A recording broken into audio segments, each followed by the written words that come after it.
आज़ादी के लिए भारत का शानदार संघर्ष आधुनिक विश्व के महानतम संघर्षों में से एक है।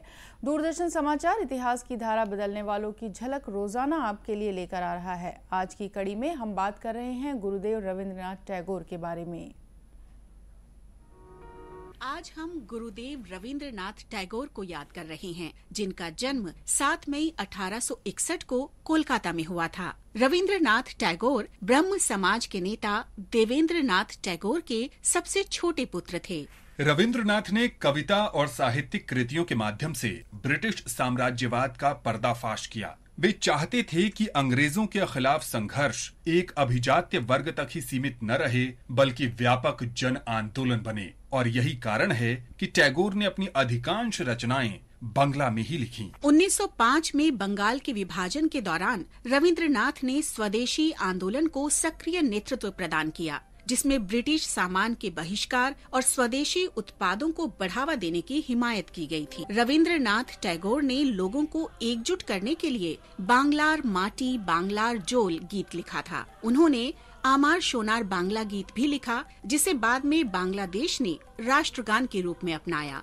उन्होंने सामुदायिक एकता के लिए एक उत्सव की शुरुआत की, जिसमें बंगाल के विभाजन के विरोध में हिंदू और मुस्लिम समुदाय के लोगों ने एक दूसरे की कलाई पर राखी बांधी। गुरुदेव रविंद्रनाथ टैगोर हमारे राष्ट्रगान जन गण मन के लेखक भी हैं, जिसे उन्होंने 1911 में कोलकाता में कांग्रेस के अधिवेशन में गाए जाने के लिए लिखा था। उन्हें 1913 में उनकी असाधारण रचना गीतांजलि के लिए नोबेल पुरस्कार से नवाजा गया।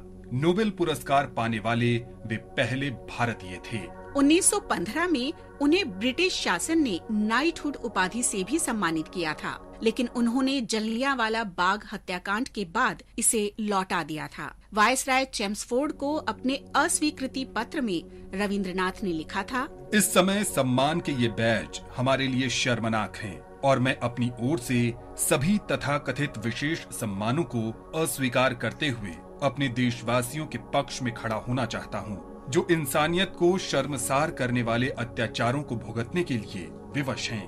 भारत की राष्ट्रीयता और ब्रिटिश शासन से स्वतंत्रता के लिए टैगोर के दृष्टिकोण का मूल जोर सामाजिक सुधार और समाज में व्याप्त असमानताओं को दूर करने पर था। इसलिए शिक्षा में सुधार समाज और राष्ट्र निर्माण के लिए उनके मिशन की आधारशिला बन गया। इसके लिए गुरुदेव रविंद्रनाथ ने 1921 में शांति निकेतन में विश्व भारती विश्वविद्यालय की स्थापना की। गुरुदेव रविंद्रनाथ ने 7 अगस्त 1941 को कोलकाता में अंतिम सांस ली और स्वतंत्रता सेनानी रविंद्रनाथ टैगोर को श्रद्धांजलि अर्पित करता है।